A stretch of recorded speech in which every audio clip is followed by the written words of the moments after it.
Bismillahirrahmanirrahim. Assalamualaikum warahmatullahi wabarakatuh.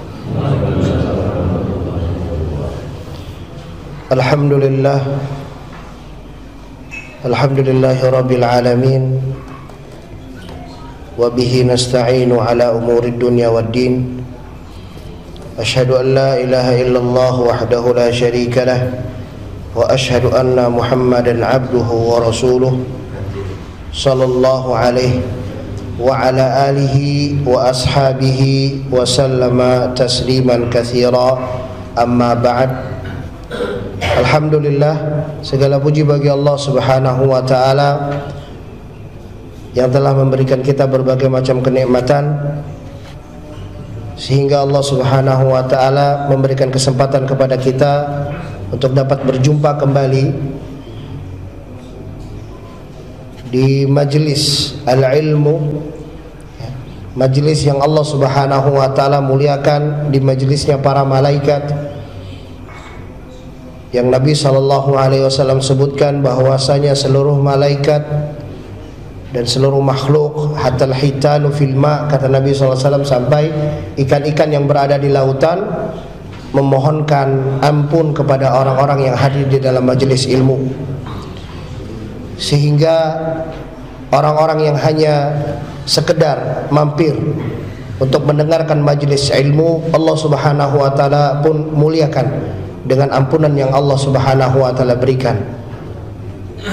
Kemudian bagaimana dengan orang-orang yang berniat dari rumahnya untuk datang melaksanakan salat subuh dan mendengarkan majelis ilmu, ikhlas karena Allah Subhanahu wa taala. Karena menuntut ilmu adalah sebuah ibadah yang wajib dan ibadah yang agung yang dilakukan oleh para nabi dan para rasul dan orang-orang yang mulia. Sehingga Nabi SAW memberikan perumpamaan antara orang alim dengan orang yang abid, orang berilmu dengan orang yang ahli ibadah. Kafadlil qamari ala sairil kawakib, seperti bulan purnama yang terang benderang dengan ratusan atau ribuan bahkan jutaan bintang-bintang yang bertebaran di langit.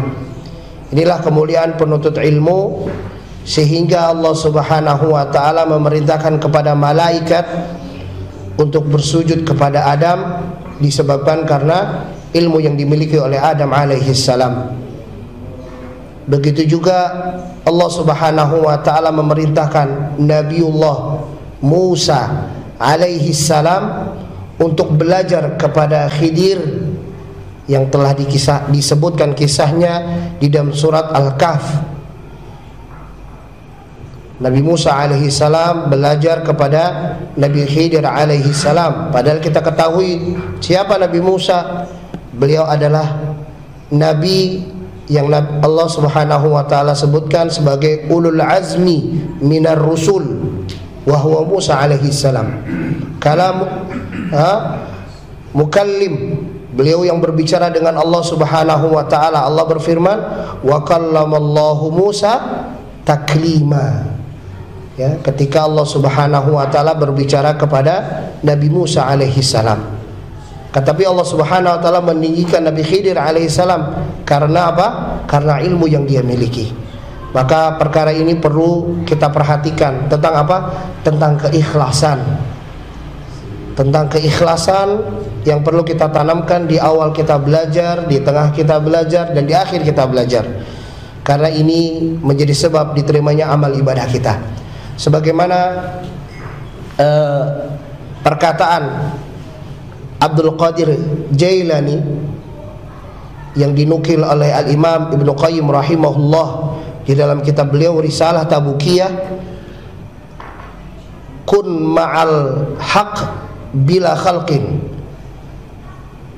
selalu kamu dalam perkara kebenaran, perkara kebaikan, tanpa antum harus memperhatikan apa yang dikatakan oleh orang lain, apa yang dicemooh oleh manusia.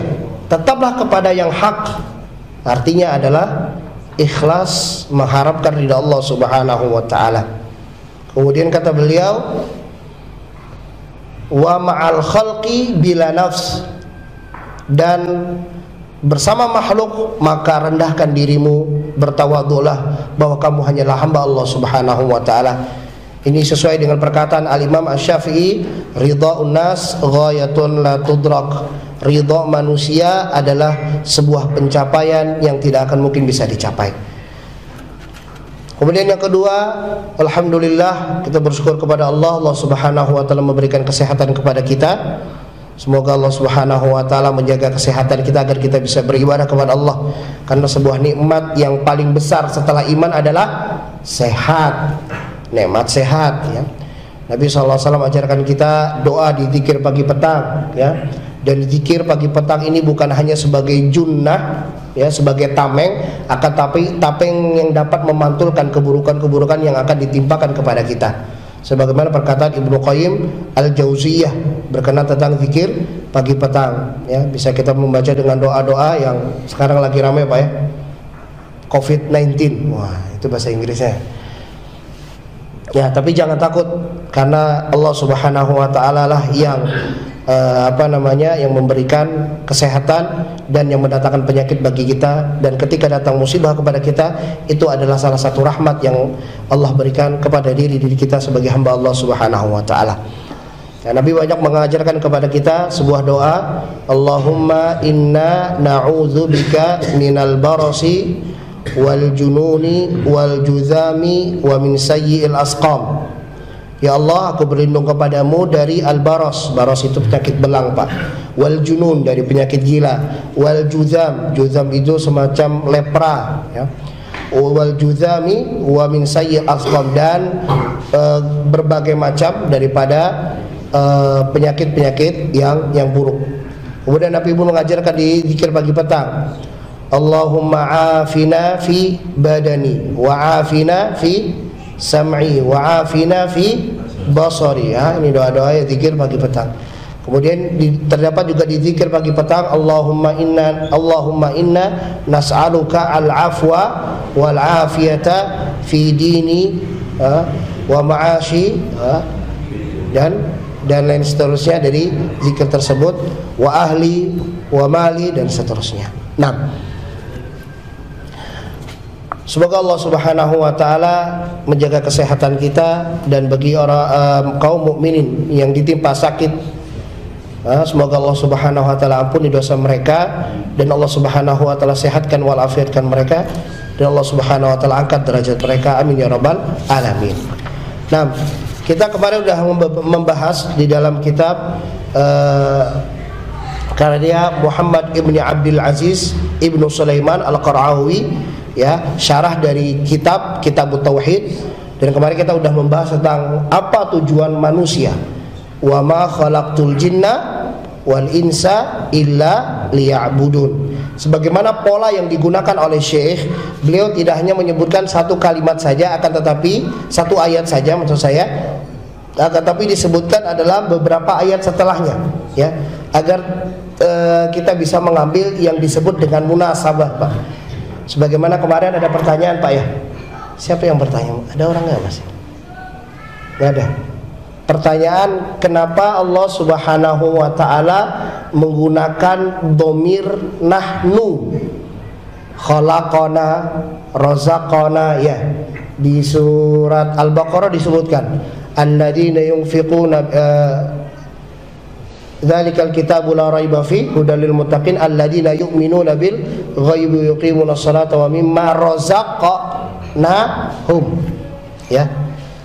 Penggunaan kata dhamirna di dalam Al-Qur'anul Karim, maka ini mempunyai dua makna. Makna pertama, Pak, ini adalah makna pengagungan. Dan ini pun tidak diselisihi oleh para ahli bahasa Arab atau ahli bahasa Arab di zaman kaum musyrikin. Jadi nggak ada sejarahnya Abu Jahal ataupun Abu Lahab ini protes kepada Nabi. Nabi kok sebutannya na, berarti Allah itu banyak dong, gitu. Nggak ada. Dan mereka meyakini bahwasanya ini makna bukan berarti banyak, tapi maknanya pengagungan. Sebagaimana dalam bahasa kita lah, alhamdulillah kami telah bangunkan jembatan kami. Padahal yang punya program itu satu orang, tapi menyebutnya kami.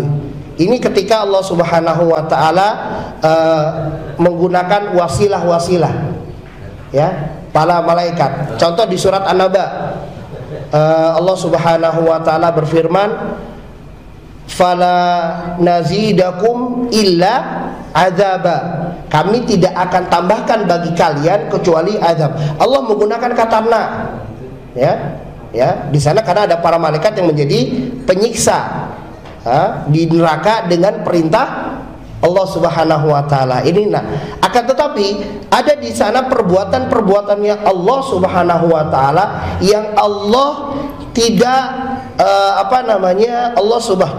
Allah Subhanahu wa taala melakukannya sendiri, Pak. Melakukannya sendiri, ya. Melakukannya sendiri. Jadi tanpa ada bantuan dari malaikat ataupun yang lainnya.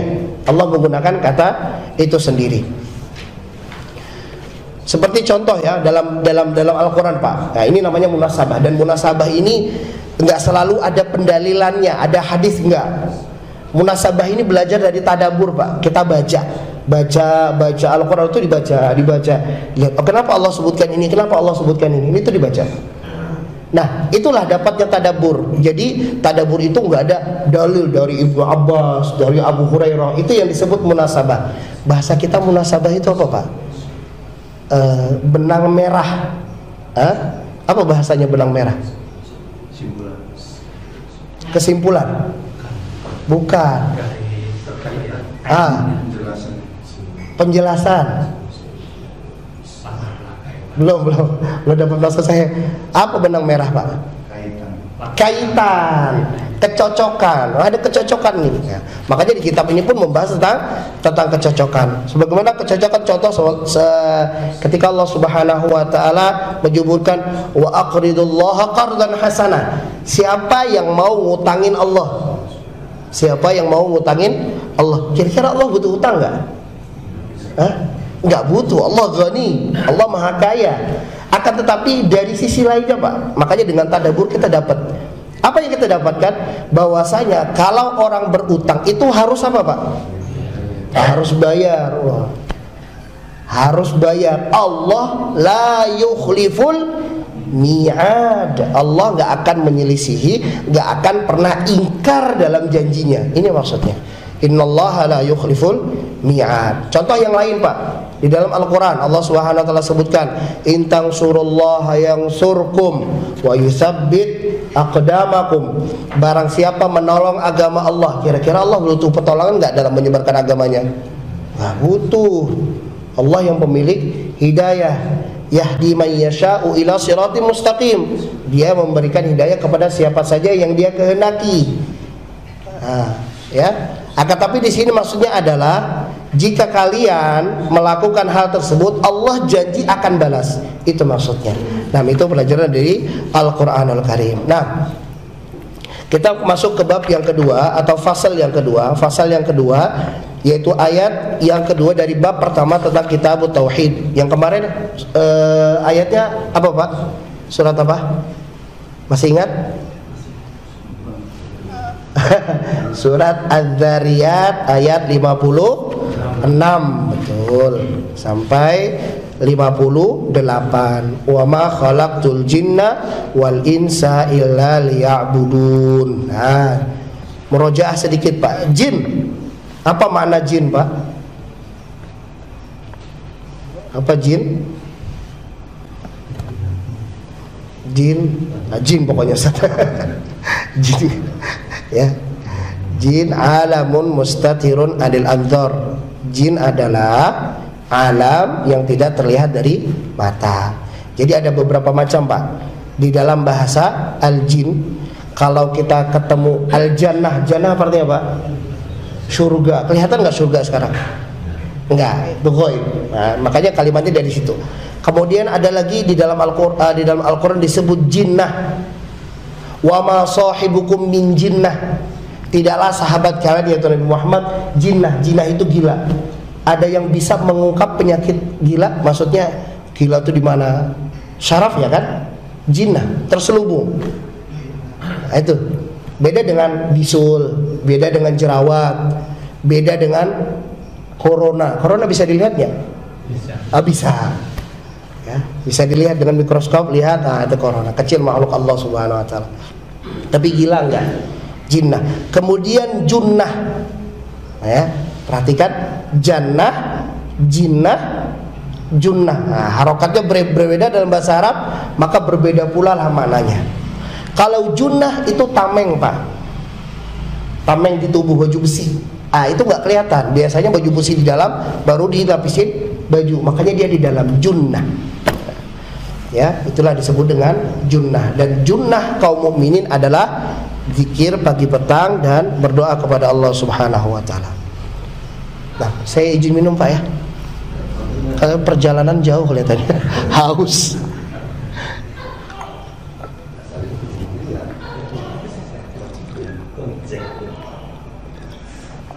Nah, pas. Tehnya pas.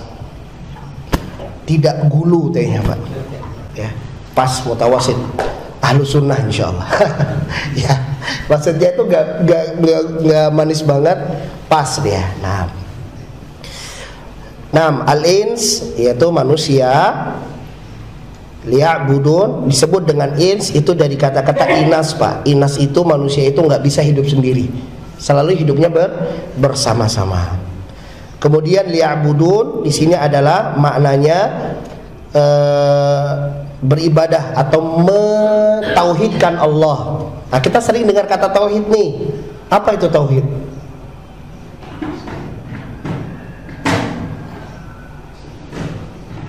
Apa itu tauhid, Pak? Mengesahkan Allah, cukup? Mengesahkan Allah dalam rububiyah Allah, kemudian uluhiyah, kemudian asma wa sifat. Jadi tauhid itu terbagi 3. Ya, Rabbis samawati wal ardi wa ma bainahuma fastabir li ibadatih. Ya, hal lahu di dalam Al-Qur'an disebutkan 3 tauhid.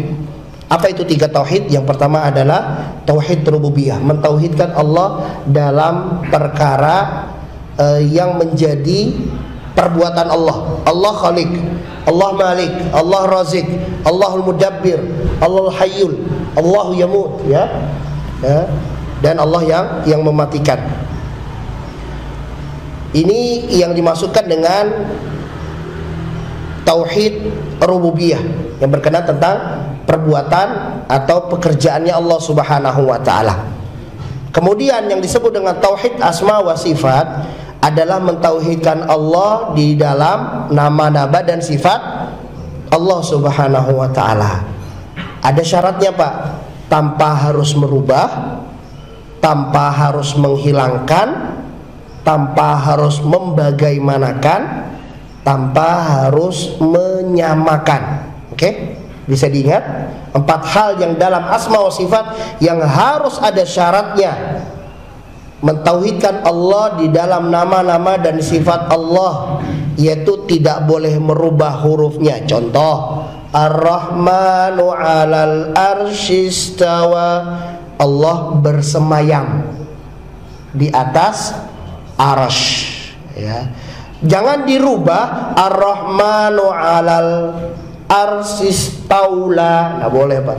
Allah menguasai alam semesta. Lah, kita serahkan, karena Allah yang menyebut dirinya beristawa. Istawa itu bersemayam. Semayamnya gimana, Ustaz? Begini, kaki selonjoran? Nggak tahu kita. Ya, nggak bisa kita bayangkan bagaimana Allah Subhanahu wa taala. Tuh. Kemudian nggak boleh ta'til. Wah, Allah bersemayam. Semayamnya sama dong kayak saya. Kok sama kayak manusia? Allah kan bilang laisa kamitslihi syai'un wa huwas samiul basir. Jangan menyamakan, kita beda, ya. Kemudian tidak boleh yang namanya setelah merubah huruf, kemudian membagaimanakan, kemudian menyamakan, kemudian apalagi menghilangkan. Oh, ini sama kayak makhluk, nggak boleh dihilangkan. Allah nggak bersemayam. Pokoknya ini ya begitulah. Akhirnya tidak ada hikmah di dalam menurunkan Al-Quran. Sedangkan tauhid uluhiyah adalah mentauhidkan Allah dalam perkara ibadah, tawakal hanya kepada Allah, cinta hanya kepada Allah, ya, marah hanya karena Allah, ya, dan berkurban hanya kepada Allah, kembali hanya kepada Allah, dan seterusnya dari perkara-perkara ibadah, ya. Dan ibadah telah kita sampaikan di pertemuan yang lalu, di bulan lalu. Ada al-ibadah dari sisi penafsiran ataupun pendefinisian Syekh Muhammad Syekhul Islam Ibnu Taimiyah, ya, sudah kita jelaskan bahwasanya ibadah itu adalah ismun jami'un likulli ma yuhibbullahu wa yardah minal aqwali wal a'mali dhahira wa batinah, ya. Sebuah nama yang mencakup segala sesuatu yang dicintai oleh Allah, entah itu perbuatan atau itu perkataan yang zahir sama yang batin. Contoh dari perkataan apa, Pak? Sumpah, ya, sumpah. Boleh nggak kita bersumpah kepada selain Allah? Demi istriku karena sayang, demi ayah dan ibuku, boleh nggak? Demi matahari, boleh nggak? Nggak boleh, karena sumpah ini ibadah kepada Allah. Berarti boleh nggak dipalingkan kepada selain Allah? Boleh apa tidak? Nggak boleh, ya. Dan ini termasuk daripada kesyirikan. Kecuali Allah. Allah banyak bersumpah dengan makhluknya. Wasyamsi wa duhaha wal qamari idza talaha, dan lain sebagainya. Nah, selanjutnya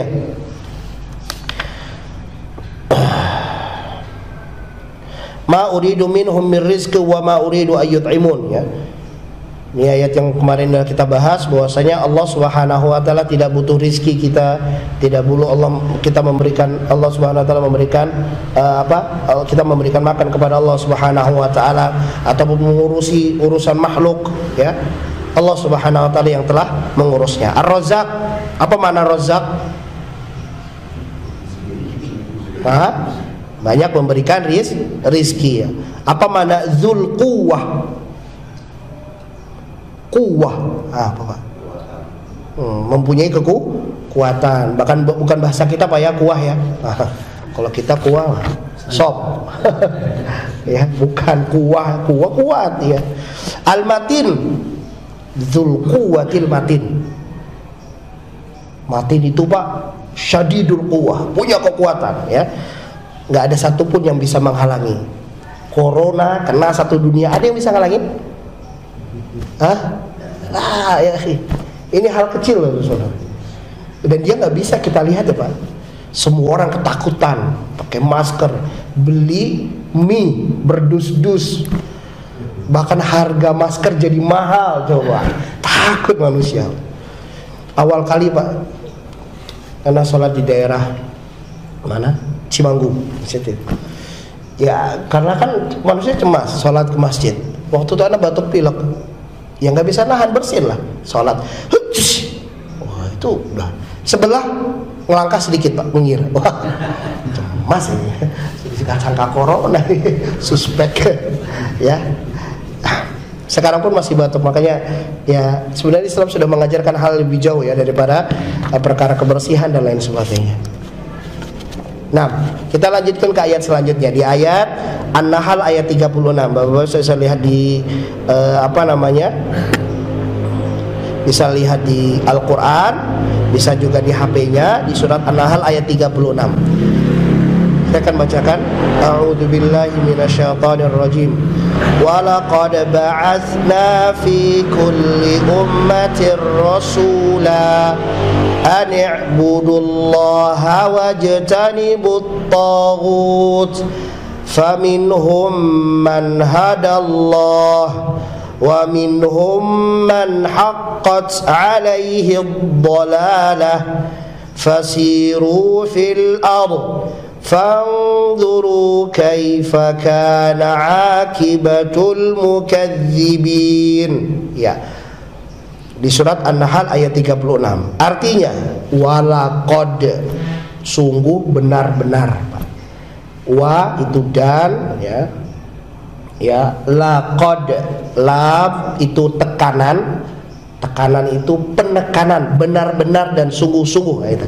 La qad itu semuanya penekanan, Pak. Kalau dalam Al-Qur'an kalau kita ketemu qad itu sudah penekanan. Qad jaa akum rasulum, nah, itu penekanan. Qad itu penekanan dalam bahasa Arab. Di sini ada dua penekanan. La qad sungguh dan benar-benar, bahasa kita ya. La qad ba'atsna. Ba'atsna itu artinya arsalna. Rasul. Rasul itu, Pak, disebut dengan Rasul karena utusan. Bahasanya utusan. Bahasa kita contoh risalah. Nah, itu bahasa Indonesia kan risalah, apa bahasa Arab? Risalah, Pak. Hah? Arab ya? Sekarang udah jadi bahasa Indonesia belum? Sudah jadi bahasa Indonesia kan? Ya, bahasa Arab ya, dan sekarang sudah jadi bahasa Indonesia. Risalah, risalah itu artinya surat ya. Dari kata-kata rasul, risalah, itu rasul.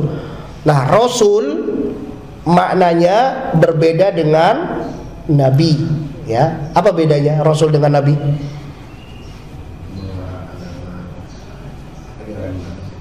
Ajaran baru. Bidah berarti, Pak. Betul ya.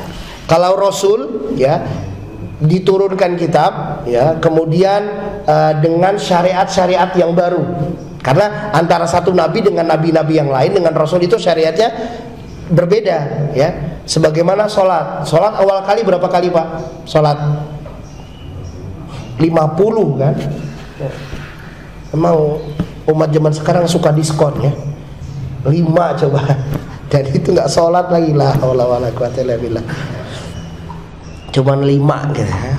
Makanya sama-sama lah kita memperbaiki sholat kita. Walaqad ba'atsna, sungguh dan benar-benar ba'atsna ya. Kami utus pakai nama.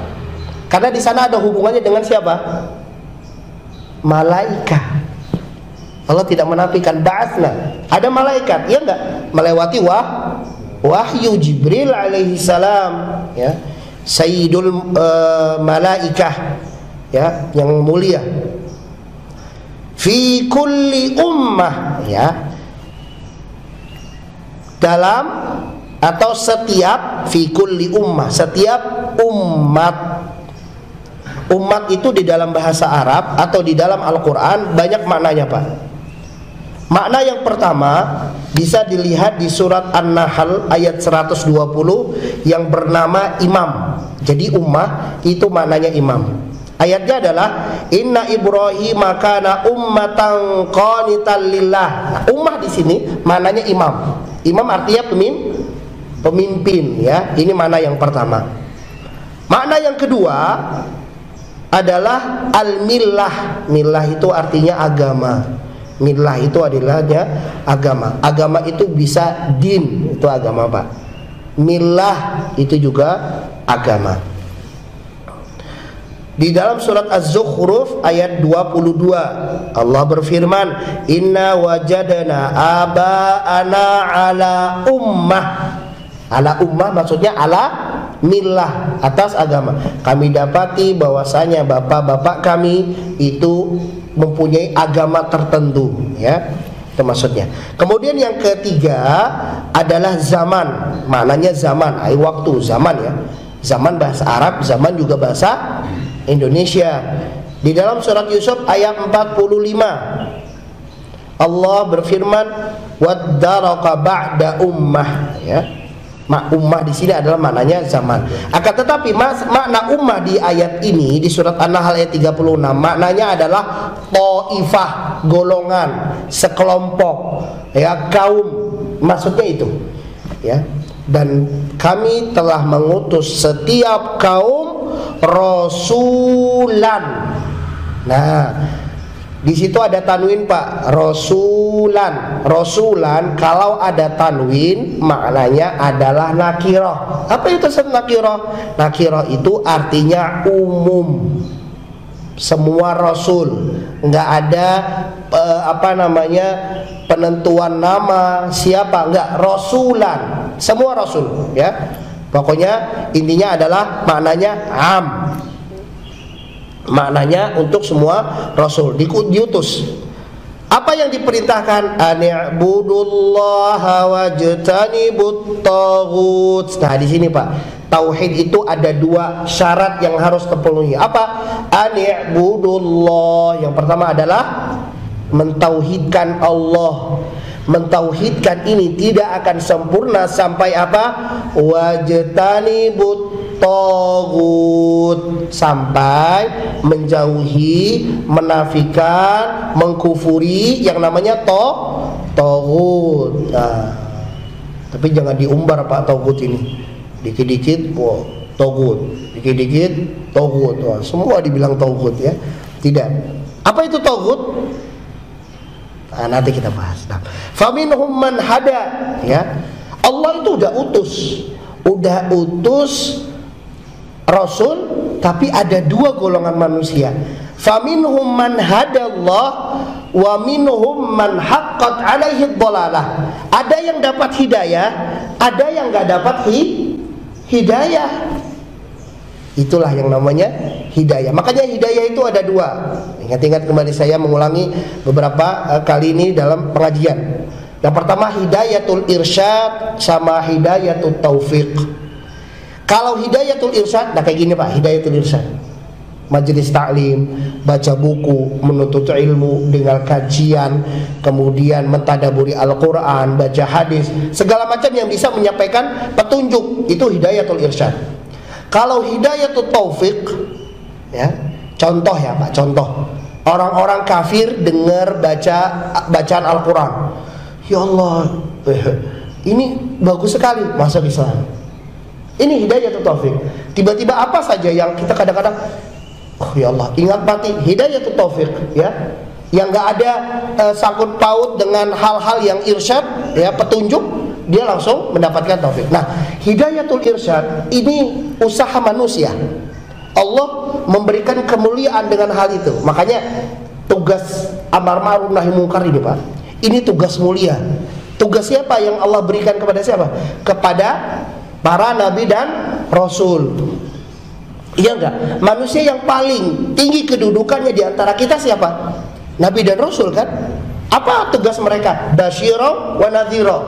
Beri kabar gembira, beri peringatan. Amar ma'ruf nahi munkar itu tugas para orang-orang hebat, orang-orang mulia. Jadi ketika kita mengambil tugas tersebut, Allah Subhanahu wa taala akan muliakan sama persis sebagaimana Allah Subhanahu wa taala muliakan dengan para nabi dan rasul. Faminhum man hada wa minhum man haqqat alaihi dhalalah. Ada yang dapat hidayah, ada yang haqqat, wajib dapat dhalal. Bukannya Allah Subhanahu wa taala menginginkan, ya, orang semua beriman kepada Allah Subhanahu wa taala, ya apa tidak? Kalau Allah kepingin Pak, itu semua kita nggak ada yang non muslim, semuanya beriman sama Allah. Tapi ada kan? Ada nggak yang tidak beriman kepada Allah? Ada. Allah menawarkan kebaikan, tapi juga Allah ingin Allah tidak semua orang mendapatkan. Makanya kalau kita sebutkan yahdi may yasha'u ila siratim mustaqim, cari di Al-Quran, yahdi may yasha'u ila siratim mustaqim, itu banyak Pak. Yahdi may yasha', Allah memberikan kepada siapa saja yang dia kehendaki ila siratim mustaqim. Masalah hidayah itu berat. Makanya ada doanya di dalam Al-Quran, Rabbana la tuzigh qulubana ba'da id haditana, ya kan? Bahkan Nabi SAW selalu berdoa dengan doa wala taj'al musibatana fi dinina. Jangan jadikan musibah itu di dalam agama kami, bahaya.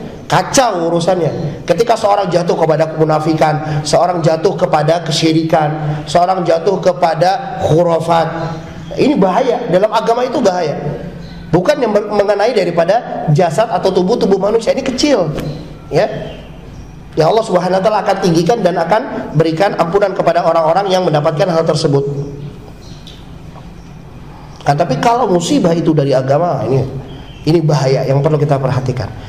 Makanya Nabi SAW mengajarkan kepada kita doa agar terjauh dari syirik. Allahumma inni a'udzubika minasyirki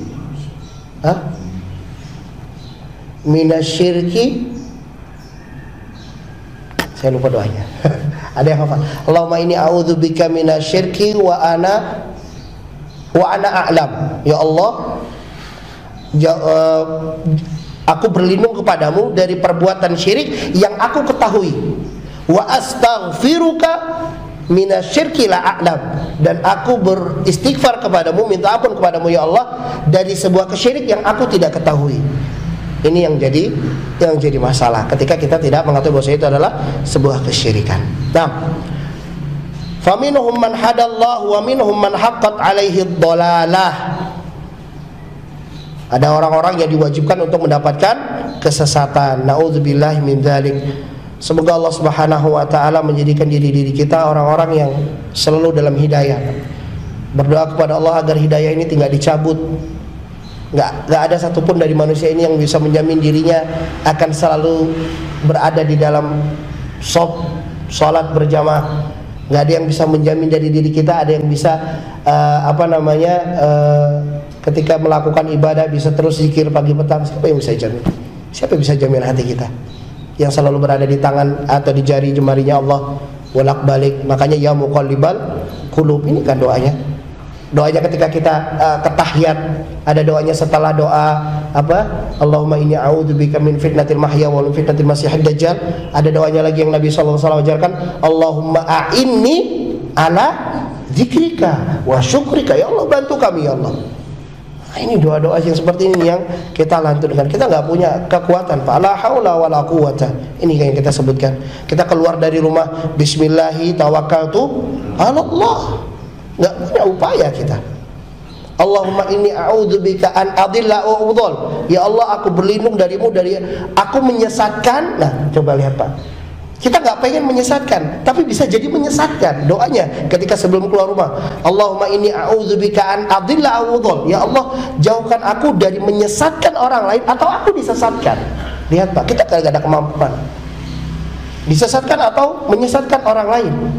Adilla au udhal, azilla au uzal, atau kami merendahkan orang lain, atau kami dijatuhkan, atau kami yang menjatuhkan orang lain.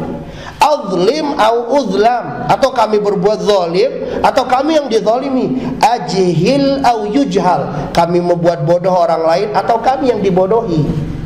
Ini doa kita sebelum kita keluar rumah. Gak mampu. Hanya Allah Subhanahu wa ta'ala yang memegang hidayah. Makanya sedikit cerita, ketika kami dulu belum mengenal dengan Al-Quran dan As-Sunnah, di dalam peribadatan yang keliru, yang tidak sesuai dengan Al-Quran dan As-Sunnah. Subhanallah, ketika sekarang merasakan, ya Allah, apa jadinya ketika kami dulu enggak Allah berikan hidayah, enggak kenal dengan Al-Quran, enggak kenal dengan hadis, enggak tahu bagaimana tata cara salat Nabi SAW yang benar, enggak tahu tata cara bagaimana wudu Nabi yang benar, enggak tahu bagaimana berpuasa yang benar, enggak tahu masalah kesyirikan, yang kalau syirik itu Pak ada di dalam ibadah kita, haba'am mansura, habis, enggak akan diterima oleh Allah Subhanahu wa taala. Wah, bahaya. Ya, semoga Allah Subhanahu wa taala tetapkan hidayah kepada kita. Minum dulu Pak, biar menghilangkan ngantuk.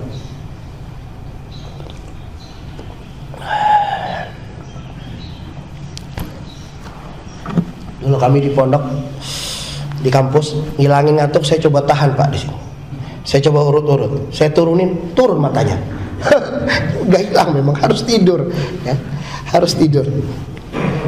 Ada salah satu syekh, nama beliau, ana lupa nama beliau. Siapa namanya? Lupa nama beliau. Takut salah. Mata saya kan begini Pak, agak sipit. Kalau dia masuk, selalu saya yang dimarahin. Padahal saya gak tidur. Akhi, ainuka. Dia bilang, akhi, mata antum. Ya Syekh, mata anak kenapa? Lah, antum tidur kata dia. Anak gak tidur, mata anak begini. Ada khuluq. Begini anak diciptakan kata dia. Antum tidur kata dia. Itu tiap masuk Pak. Dia ngajar tauhid. Ngajar tauhid ya, dari Saudi. Dia ngajar tauhid. Dia itu udah sampai digelarin Pak. Kalau di kampus kita digelarin, tuh abi antum datang. Jadi itu jadi abinya anak selalu nasihatin secara tidur ya. Nah, tapi alhamdulillah, dan anak kalau syekh itu masuk nggak bisa tidur, harus di depan. Lah, maju kata dia. Asal maju ya udah. Sami'na wa ta'na. Nah, faminhum man haqqat alaihi wa minhum man haqqat alaihi dhalalah. Jadi begitu Pak ya. Jadi Allah Subhanahu wa taala tidak menginginkan semuanya itu beriman. Allah pilih orang-orang, dan ini orang terpilih Pak di masjid. Ya, Masya Allah. Semoga mati dalam keadaan beriman kepada Allah Subhanahu wa taala. Nah, fasiru fil ar. Siru itu kata-kata siroh. Kita dengar siroh sering Pak ya. Siroh artinya itu perjalanan. Fasiru fil ar. Sayaro, sayaro itu artinya siroh perjalanan. Maksudnya adalah perintah Allah fasiru fil ar. Ambil ibroh, lihat. Apa yang Allah Subhanahu wa taala perintahkan untuk lihat fil ar, fi itu di, al ar itu di bumi. Fangzur, maka lihatlah kaifa kana akibatul mukadzibin. Maka lihatlah bagaimana kesudahan dari orang-orang yang mendustakan agamanya Allah, mendustakan hari kiamat, mendustakan hari kebangkitan, mendustakan kubur, mendustakan hal-hal yang gaib, dan mendustakan hal-hal yang menjadi dasar agama Islam. Akibatul mukadzibin, ya.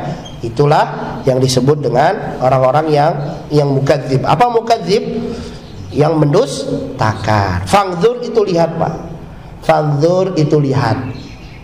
Basoro juga lihat. Jadi di dalam Al-Quran itu ada nadhara, ada basor. Basor, contohnya Allah punya sifat basir, maha melihat. Basir itu banyak mana. Basir itu melihat, memang melihat, atau basir bisa bermakna ilmu. Ya, fangzur di sini lihat dan iktibar, dan ambillah ibrah. Nah, di dalam Al-Quran laqad itu ada 179 tempat Pak. Jadi kalau kita hafal laqad, itu hafal 179 kata di dalam Al-Quran.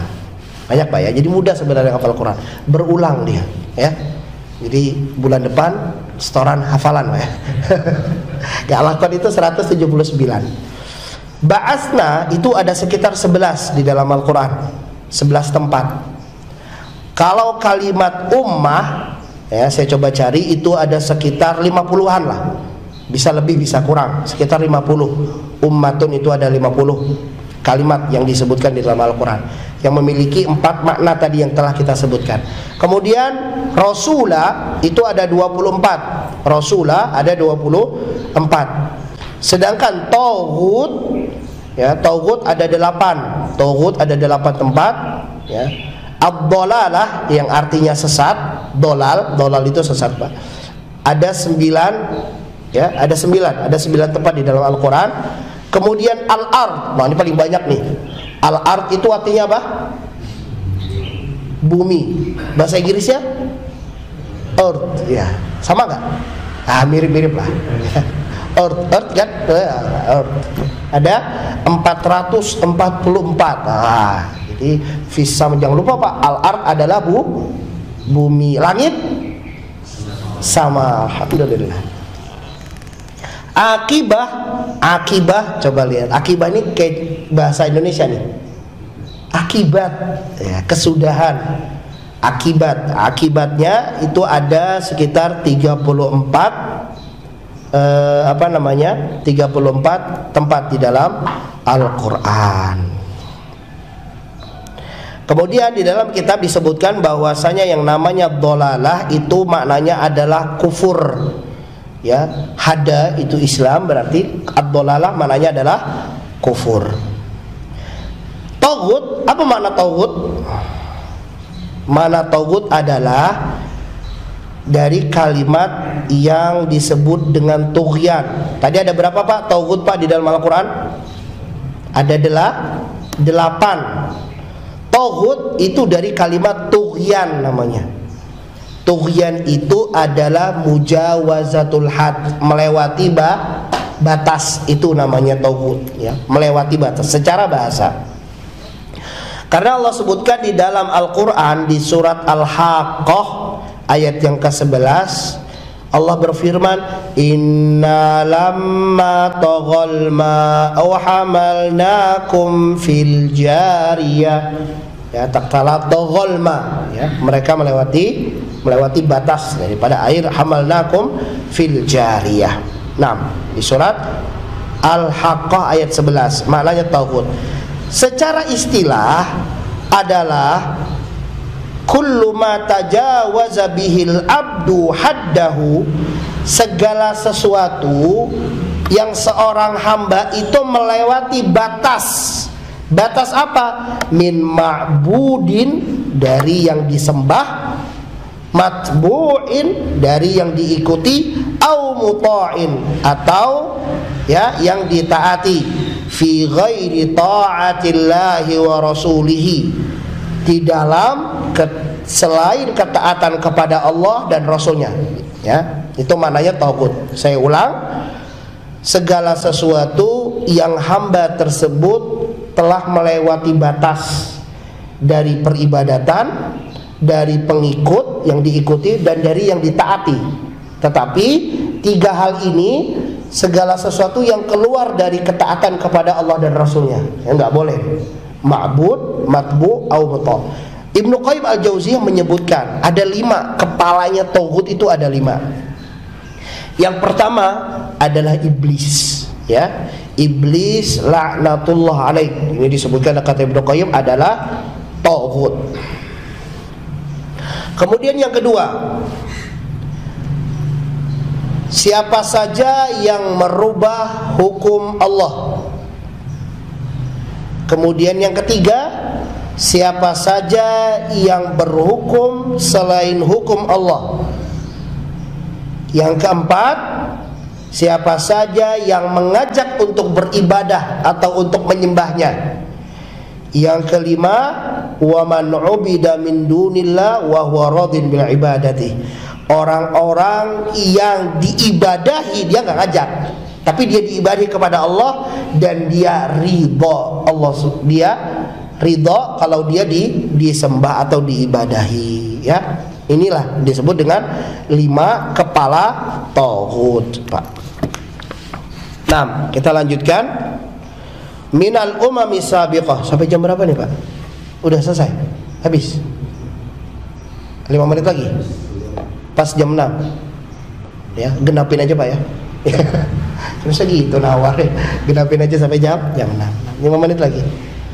Allah sebutkan banyak di dalam Al-Quran tentang akibatul mukadzibin, ya Pak. Akibatul mukadzibin dari umam as-sabiqah seperti Ad, ya. Bagaimana Ad kesombongannya mengatakan, man asyaddu minna quwwah. Siapa yang lebih kuat dari kami? Cabut pohon kurma dengan tangan kiri, Pak. Wah. Di sini ada pohon apa Salim? Mungkin jamaah mau mencoba. Silakan. Oh, singkong mah gampang. Singkong kiri mah bisa. Yang gedean ini kan lah pohon kurma gitu kan. Man asyaddu minna quwwah, kata Allah Subhanahu wa taala. Kata mereka, ya. Allah Subhanahu wa taala hancurkan mereka dengan apa namanya? Allah Subhanahu wa taala hancurkan mereka dengan angin yang sangat kencang.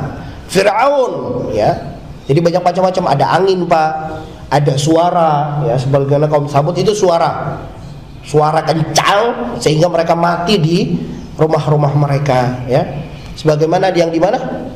Petra.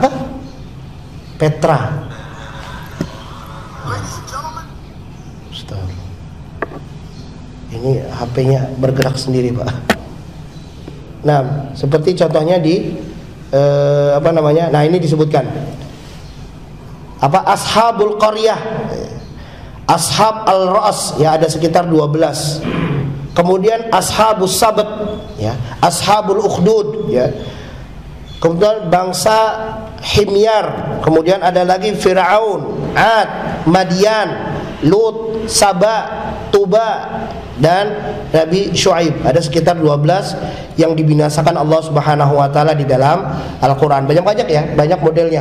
Fa'aghraqnahum, contohnya Firaun. Firaun tenggelamkan, ya, tenggelamkan Firaun. Kemudian ada lagi yang dimasukkan ke dalam bumi, siapa? Qarun, ya. Apa lagi? Nabi Lut, ya, kaum Nabi Lut diapain? balik ya, dan dikirim batu.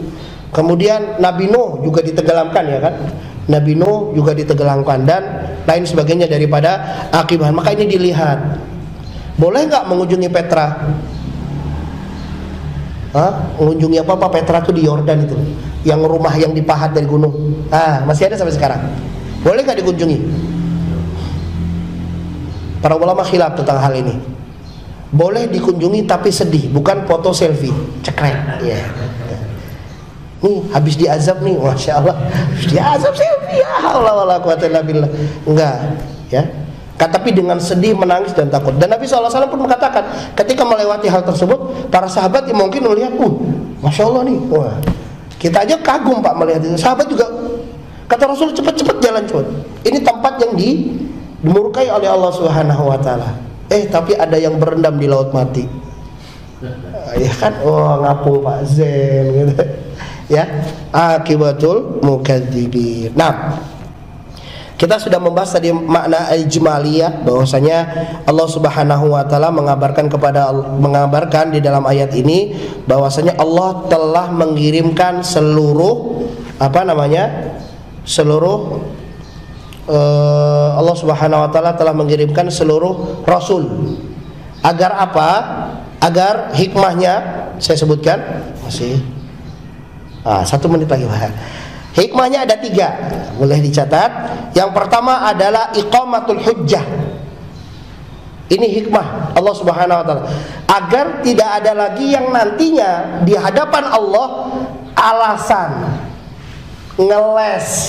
Waduh, Nabi nggak ada datang, Rasul nggak ada yang ngeles. Walau alqa ma'a zirah, mereka mengajukan alasan nggak.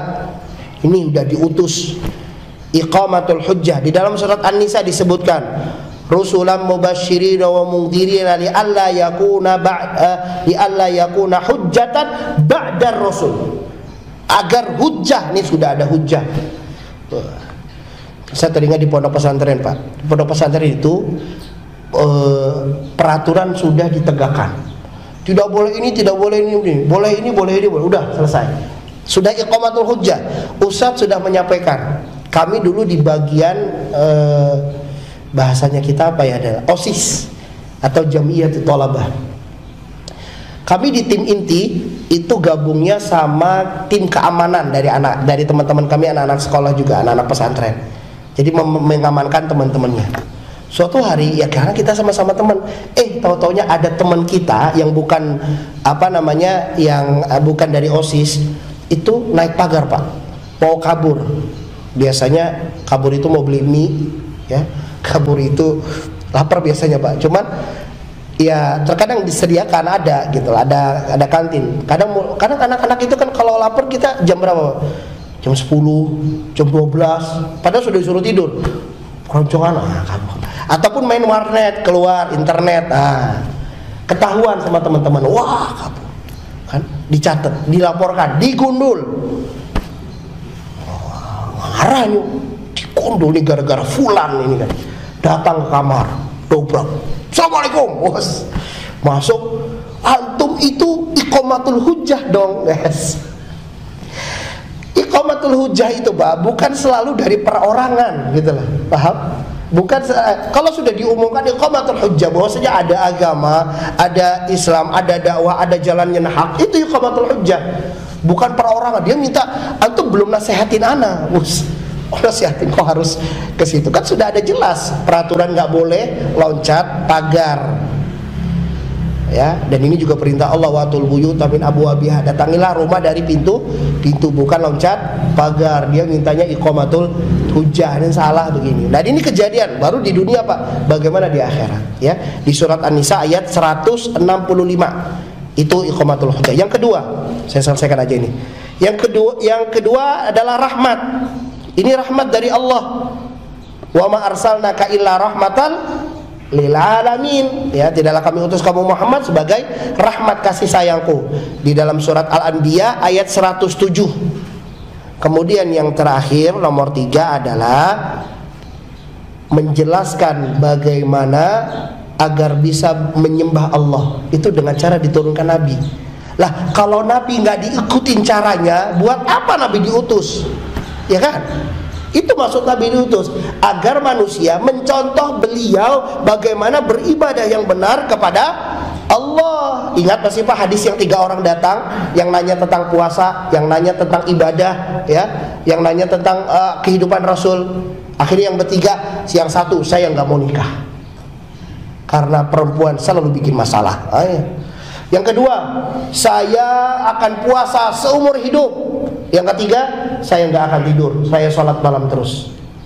Maka Nabi SAW marah dan mengatakan, ana yang paling bertakwa di antara mereka, ana yang paling soleh di antara mereka, ana nikah, ana tidur, ana puasa, ana juga berbuka. Nah, makanya mengikuti, ya, cara Rasulullah SAW adalah cara yang terbaik. Dan Nabi SAW, Allah berfirman, laqad kana lakum fi rasulillahi uswatun hasanah. Nah, ini saja yang dapat saya sampaikan. Wa akhiru da'wana alhamdulillahi rabbil alamin. Ada pertanyaan? Waalaikumsalam.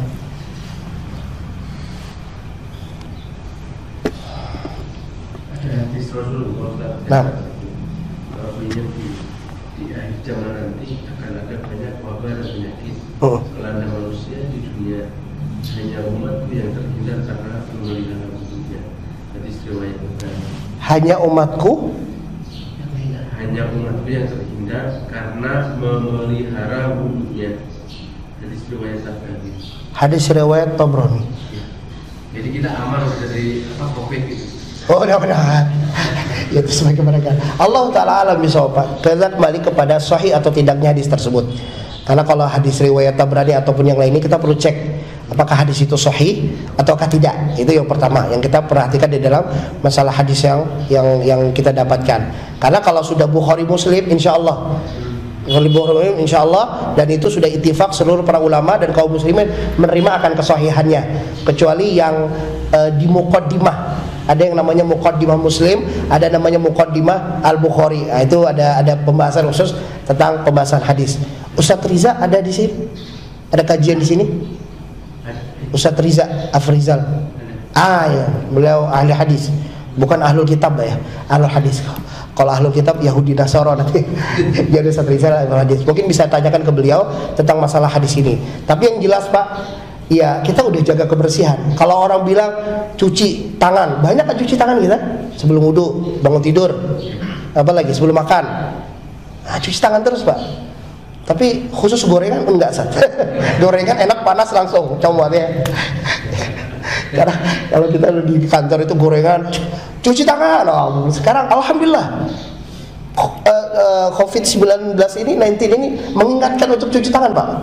Jadi sebelum gorengan cuci tangan, nggak ada yang berani cuci tangan semua. Ya, nah itu kalau untuk wudu. Yang jelas menjaga wudu banyak fadilah. Dan Allah katakan innallaha yuhibbul mutatahhirin. Dan Nabi SAW menyebutkan ghurral muhajjilin, orang-orang yang punya cahaya. Dan Nabi SAW mengenal di padang mahsyar dengan bekas wudu Pak. Makanya Abu Hurairah menambahkan di sini, menambahnya bukan sunnah, tapi menambahkan. Dia suka mengusap di sini. Kenapa? Dia berdalilkan dengan siksa neraka itu adalah salah satunya adalah yang di surat Al-Masad. Wa mar'atu hammalatal hatab fi jidha hablum mim masad. Istrinya Abu Lahab itu digantung Pak di leher dengan tali yang sabut dari kelapa itu, kasar ya, di neraka. Itu salah satunya, makanya dia mengusap. Bahkan ada yang sampai, tapi nggak perlu juga Pak ambil gayung bus, bukan wudu, mandi. Dan kalau mau mandi ya tafadhol, silakan. Tinggal berwudu sebelum mandi, kemudian mandi, ya udah nggak perlu wudu lagi setelah mandi, kecuali ada buang air kecil atau buang air besar setelah mandi, maka berwudu kembali. Nah, itu yang anak ketahui. Nah, silakan Pak. Kalau tadi saya nggak salah, Allah juga tidak menginginkan orang itu beriman kalau masalahnya. Nah, kenapa? Berarti kan itu bukan salah manusia kan kalau dia tidak beriman. Kenapa Allah menciptakan neraka? Yaitu berarti kita mengomentari perbuatan Allah. Allah fa'alul lima yurid, maunya Allah. Kita ini kan makhluk Pak. Maunya Allah ya ini, ya Allah sudah berikan tanda-tanda gitu. Sudah berikan. Tapi ya hikmah Pak. Hikmah dari itu semua. Makanya kita enggak memproses gimana Allah mau kasih hidayah. Yang jelas kita yang minta. Ini perintah kita. Karena kita diperintahkan untuk ibadah, bukan mengomentari Allah. Kan itu dalam ibaratnya berarti Allah salah dong. Jangan dihukum orang-orang begitu. Mereka kan Allah sendiri yang enggak mau mereka dapat hidayah. Enggak, ya gitu kan? Jadi kondisi seperti itu. Tapi tidak Pak. Kita tidak ngebahas dan kita tidak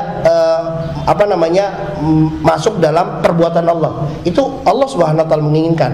Allah menginginkan mendapatkan hidayah dan Allah Maha Adil. Allah Maha Adil. Jadi itu fa'alul lima yurid. Allah melakukan apapun yang Allah inginkan dan itu hikmah. Jadi kalau kita membahas nantinya insyaallah berkelanjut, kalau bisa nanti di akidah tauhid itu dibahas Pak. Ya. Tentang hikmah dibalik. Hikmah itu kan ada yang kita ketahui, ada yang tidak kita ketahui. Jangan kita berusaha mencari hikmahnya apa, dicari-cari. Nggak usah, kalau nggak ada ya nggak usah gitu. Tapi kalau ada, alhamdulillah ya. Sebagaimana lalat, ada hikmah dibalik setelah diperiksa dan lain sebagainya. Tapi ini adalah pekerjaan Allah, kehendak Allah Subhanahu wa taala yang melakukan apapun yang Dia inginkan. Di dalam surat Al-Infitar Allah Subhanahu wa taala sebutkan, "Wa ma tasyauna illa ayyasha Allahu rabbul alamin." Ya, kehendak Allah Subhanahu wa taala. Allah Subhanahu wa taala menyukai orang-orang yang beriman, ya. Tapi Allah Subhanahu wa taala menghendaki orang yang beriman dan juga sebagian orang yang beriman. Hikmah. Kenapa Abu Jahal itu gak beriman? Kenapa Abu Lahab gak beriman? Padahal kehidupannya tiap hari dengar Al-Quran langsung dari mulut Rasulullah SAW. Tapi hidayah, kembali kepada hidayah. Nah itu yang Anda katakan Pak. Cukup ya Pak? Oh ada lagi. Soal yang kemarin sudah Anda jawab Pak. Soal yang kemarin sudah Anda jawab. Sudah? Mau diulangi lagi? Belum? Ini soal yang mana? Baru? Jadi kata-kata Allahnya adalah menciptakan bahasanya kami tidak aku. Oh iya itu Pak, tadi sudah saya jawab ya. Bisa lihat di rekamannya. saya akan jawab. Ya, maksudnya adalah ketika Allah menyebutkan kata-kata kami Pak dengan domir nahnu, itu maknanya pertama yang ingin kita bantah bahwasanya orang-orang dari kalangan musyrikin yang ahli dalam bahasa Arab tidak mengomentari dengan kalimat nahnu tersebut. Maksudnya nahnu kok kami? Tapi maksud kami di sini nahnu adalah pengagungan. Seperti contoh, kami telah membangun fasilitas umum. Kami telah membangun rumah sakit kami untuk pengagungan. Itu yang pertama. Yang kedua, dengan kata-kata nahnu atau kami itu di sana ada wasilah malaikat. Yang Allah menggunakan wasilah malaikat, ya. Seperti auhayna, kami mewahyukan. Allah langsung nggak wahyunya kepada para nabi? Enggak, tapi melewati malaikat Jibril. Nah itu dengan nahnu Pak. Jadi ada khalaqna wa razaqna, kami menciptakan dan kami memberikan rizki. Allah dalam menciptakan itu menggunakan malaikat. Bukan Allah butuh bantuan, tapi menggunakan malaikat dengan perintahnya. Kamu ini, kamu ini, kamu ini. Bukan berarti Allah tidak mampu ya, mampu. Kan disebutkan di dalam hadis tentang penciptaan makhluk. Ya, dari nutfah segumpal apa Pak?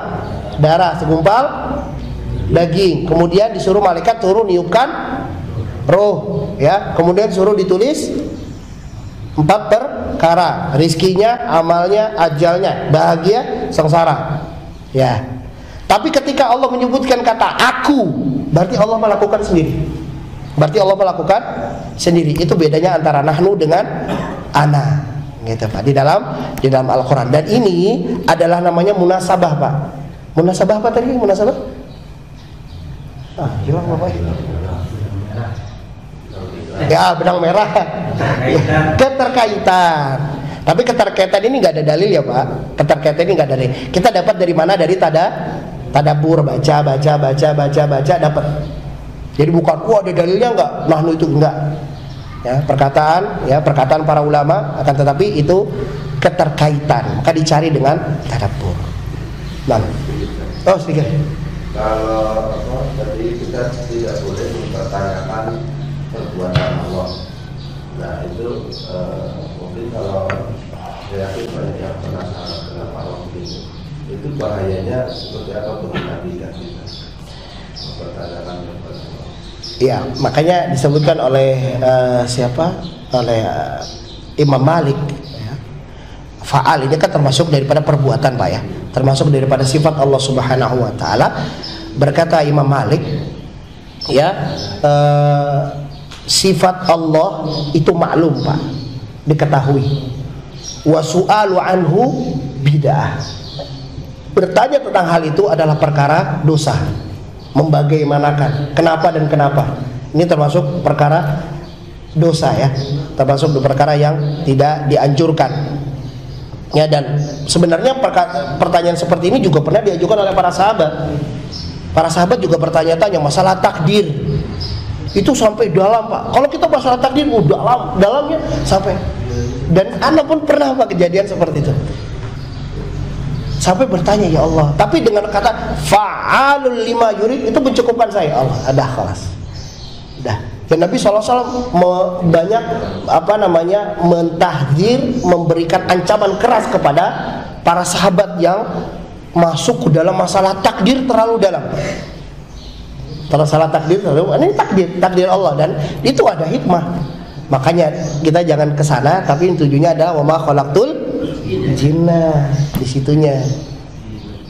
Itu urusan Allah Subhanahu wa taala. Semoga kita mati dalam keadaan beriman. Makanya kalau kita bahas hadis, Pak, yang tadi saya bacakan tentang malaikat, itu ada orang yang amalannya sudah amalan surga, Pak. Antara dia dengan surga nih segini. Nah, ayo, Pak, tuh. Ya, hadapannya udah kecil. Wah, zen nih, bau surga.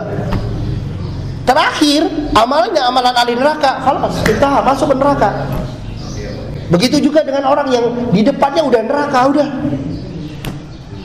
Tapi terakhirnya beramal dengan amalan surga, Allah masukkan ke dalam surga. Waduh, gimana dong kita deh? Makanya kata Nabi SAW, i'malu fakullun muyassar lakum. Beramal saja sudah. Allah Subhanahu wa taala akan mudahkan. Makanya perbaikin hati, perbaikin ikhlas terus, Pak.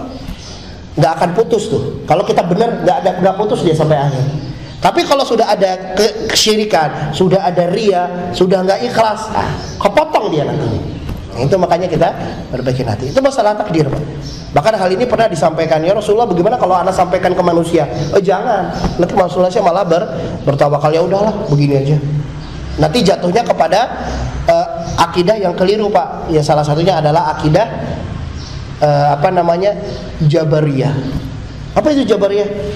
Terpaksa. Saya nggak tahu dah. Kenapa kamu mencuri? Allah telah mentakdirkan.